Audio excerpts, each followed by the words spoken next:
Ramsey, Marshall, how are you? I'm doing fantastic. I'm perplexed. You have a squishy bluish substance in your hand and you're kneading it. Not Yeah, kneading like well, like an N, but kneading with a K. sometimes I do need it in both ways. Um, you know why I've got this, Mike? Because I'm Please. about to drop a quote on you Oh, from please. Please. Plato. So we have props now. Oh, our Oh, show yeah, has yeah, evolved immensely. absolutely, absolutely. So, yeah, I got a Plato quote for you, if you will. And I'm assuming you mean Plato, as in the Greek philosopher, and not the squishy substance that comes in the yellow can with the Tupperware lid. To be really honest, both are going to be very important to us today. And full disclosure, this is actually silly putty, but it's what I had at hand. And the reason that Plato, the substance, is important to us, or silly putty, is because I have my daughter with us again for this episode, and we're just trying to keep her quiet and keep me focused. Um, but the Plato quote goes right along with what we talked about. This is the second of two parts where we have been discussing wrestling and growing. We talked about growing last time, that the people that have given us feedback about what they want out of the podcast and what they appreciate out of the podcast. It's always about becoming a better leader in some sense.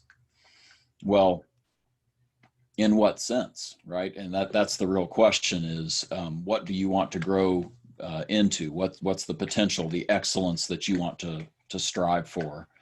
Uh, so the last episode we talked about that in some really practical ways, and now it's time to talk about the wrestle. How do you get there? As we kind of left it in the last episode, how do you achieve this growth that you want? And we're going to talk today about wrestling to do that. So, Fantastic. So I brought all my favorite Hulk Hogan quotes. And, I can smell what the rock is cooking. oh, geez, wow. I'm, but the look on your face, I get the impression that maybe I've prepared poorly for today's talk. Full disclosure, I do know a coach who has been to Diamond Dallas Page's house and has participated in DDP yoga. So maybe there is a connection more than I realize. But anyway, I digress. So let me give you the quote, and that maybe sort of sets up where we're headed with this episode. The Plato quote is, "What is honored in a country is cultivated there." What is honored in a country is cultivated there.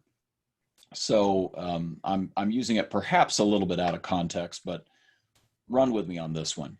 Last time, didn't we really talk about, what it is we honor?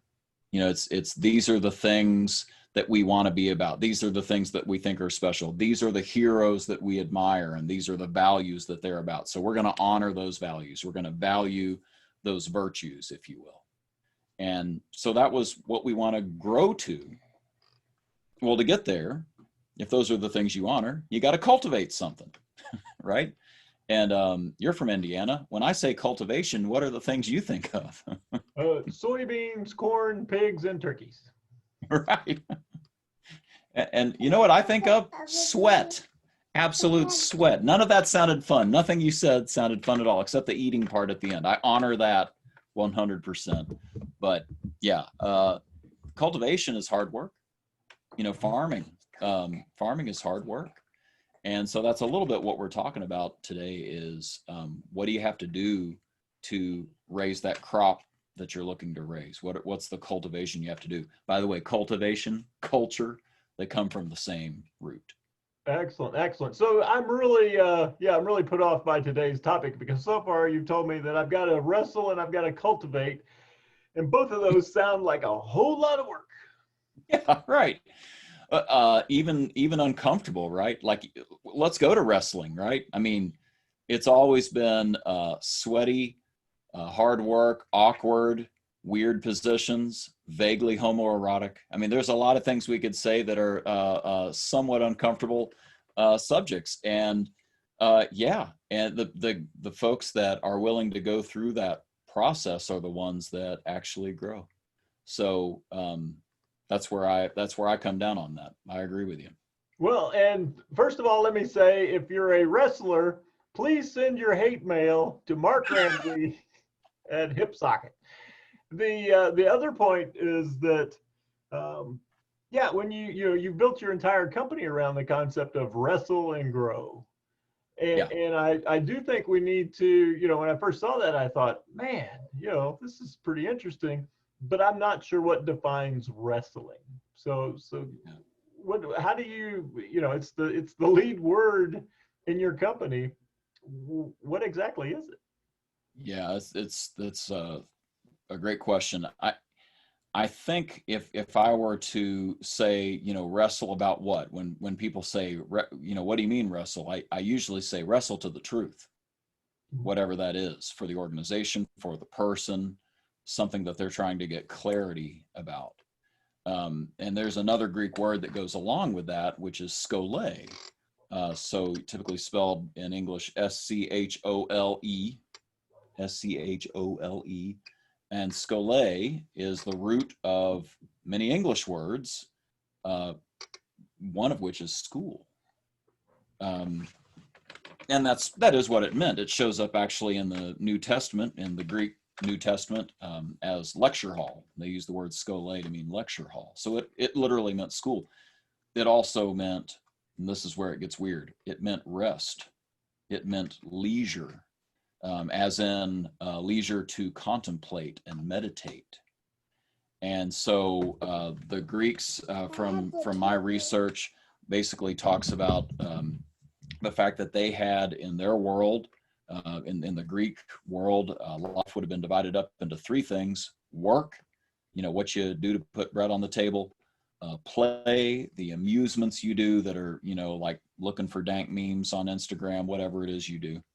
And then finally, skole. If you're really blessed, you had a lot of time set aside to really think about the important things and get some clarity about what was really true. Leisure doesn't sound the same as wrestling, right? But it's your opportunity to wrestle. Well, and you bring up a good point. In today's modern era, if I have a moment of quiet in my life, I immediately do this. Yeah.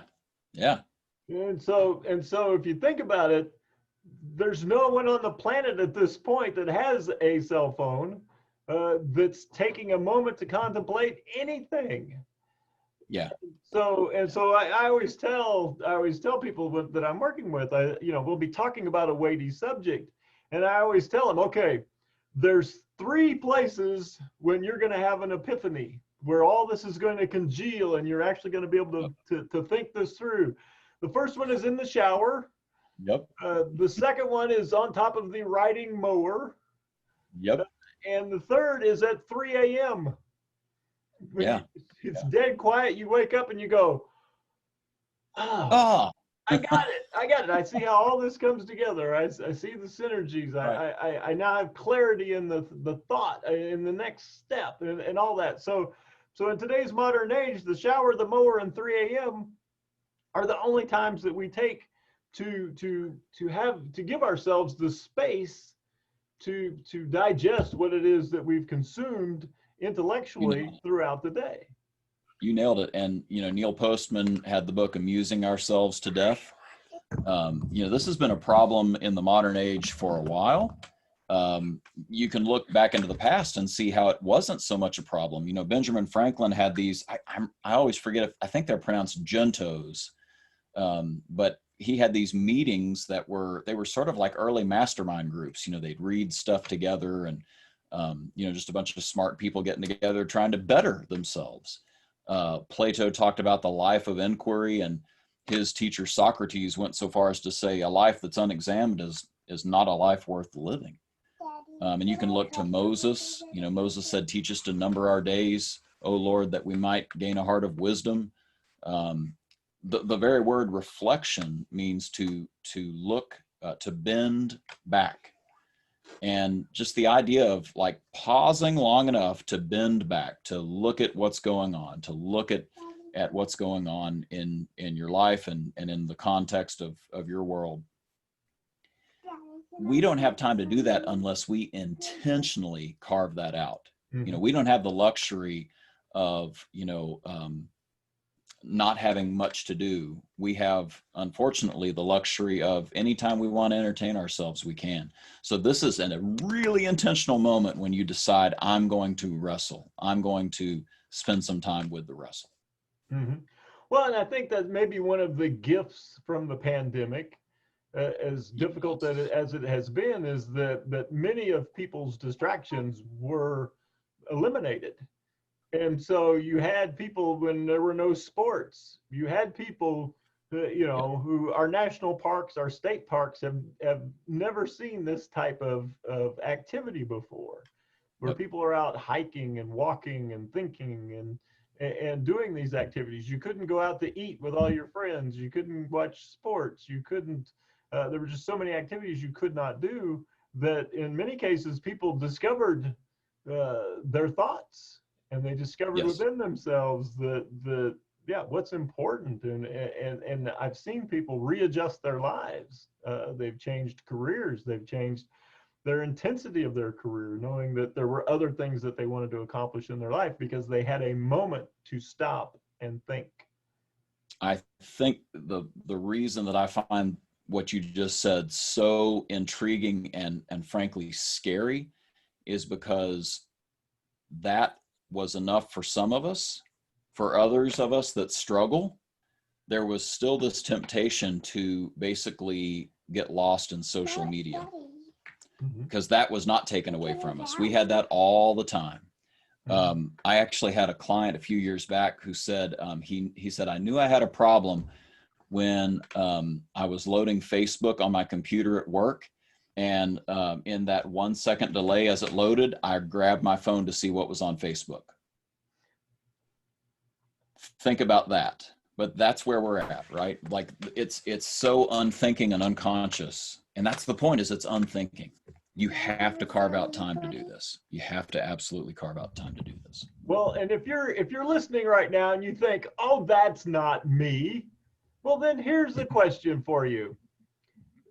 When you discover that you need to use the restroom, do you first find your phone before entering said room? All right, do you wander around the house looking for your phone before you can go to the bathroom? If that's you, you may have a problem. That's exactly right. That's exactly right. So where we're headed with this, I think part of it is that, hey, baby, hold on 1 second. Sorry, I have a little imp here next to me. The point for me is that there are ways to do this. You're going to have to intentionally budget some time to make it happen. But the question is, will you do it through journaling? Will you do it through a time of prayer? Will you do it through getting with other people? Uh, you want the yellow one? Okay, go over there, far, far, far away. Will you do it through getting with other people where there's this chance to be forced to think in a way that you wouldn't otherwise? And the example is coaching that we talked about in a previous episode. Coaching is basically forcing you to go through Scole. It's having somebody else help you walk your thoughts through to where you actually come to some insights and take action because you've had to think it through. Plato actually said that he was never worried. This is in a letter that it's attributed to him. Plato's 7th letter. He says that he's not really worried about anybody writing a book about his subjects because it can't be taught from a book.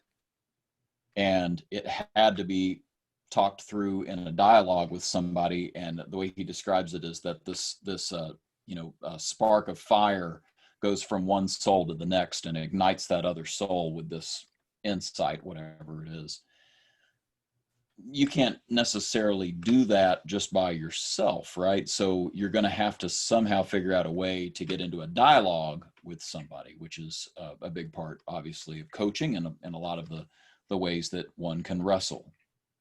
Oh, definitely. And we see that in today's modern era. So My daughter's at college. Most of her classes are online, and as the professors have started to give up, they went from synchronous, where all the kids were on, they were discussing topics and things like that, to asynchronous. So now the professors are uploading a reading assignment, some worksheets, and the kids are supposed to download it on their own, fill it out on their own, read on their own, and submit it back on their own. And my daughter may not be typical, because she is deeply disappointed that she's not learning anything. Oh, I'm hearing that a lot, Mike.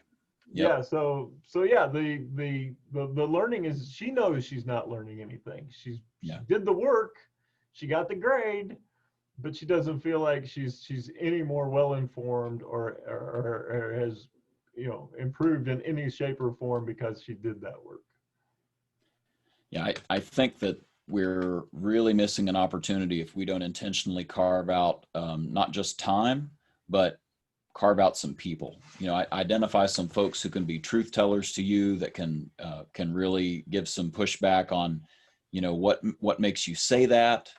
How did you arrive at that conclusion? Just basic questions like that we could ask ourselves, right? I'll give you a way that it can be done without another person in the room. And I have a client who has started journaling his thoughts, and it keeps him, he says, from getting swept away by a thought that's mainly driven by a feeling. He says he just writes it down, gets it all out. And then he says, and then a couple hours later, I'll go back and read it, and I can quickly tell what of it is complete nonsense. That was his word, nonsense. So he can make sense of his life by identifying the nonsense that's a part of it. There's another way to go about doing some wrestling. Oh, well, and as you're talking, I'm thinking of the simplification of introverts and extroverts. And right. So you've got people, extroverts are people who think while they talk. And how many times have I been on a call? Somebody calls me, they talk to me for 30 minutes. I don't get a word in edgewise. And at the end of the call, they go, "Thank you. This has been so helpful. I know exactly what to do." Right. And I go, "Oh yeah, you're welcome. Glad I could be here." And all I did was serve as a conduit for them to think their thoughts out loud. Yeah. And then you see other people who, more of an introverted personality, where they want to have the discussion, but before they can come to a conclusion, or have the thoughts congeal into the pithy nugget, they have to spend time alone. They need quiet time. They need contemplative time to let all that process, or marinate in their heads. So, depending on my marriage. Depending on your style, you may find that different approaches work. So somebody says, "Here's the answer to this." That's probably not the answer for you. There may be elements of that answer that work for you, but only you can figure out your style, and how do you wrestle, and ultimately how do you turn that wrestling, that dialogue, and that learning into growth. Yeah, love it. And that's pretty much what I came to talk about today, was just, you've got to figure out how to carve that out into your life, intentional about, when you do it, who you do it with, how you do it. But there's got to be some opportunity for you to go through this skole, this restful contemplation, where you get a chance to, really wrestle with what's true in your life. And once you got clarity there, you've got awareness to take action, and you can really grow, which is the whole point here: wrestle and grow. So with that being said, we hope that helps a lot of people. And if you have further questions, we're going to put our email addresses in the box below or to the side. And we hope we can give you guys something here that is valuable for you growing. Yes. And before you run off contemplating, don't forget to click the thumbs up button and subscribe below. Perfect. All right, let's see what our announcer has to say.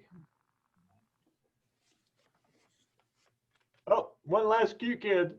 I thought she was going to wave. Never mind.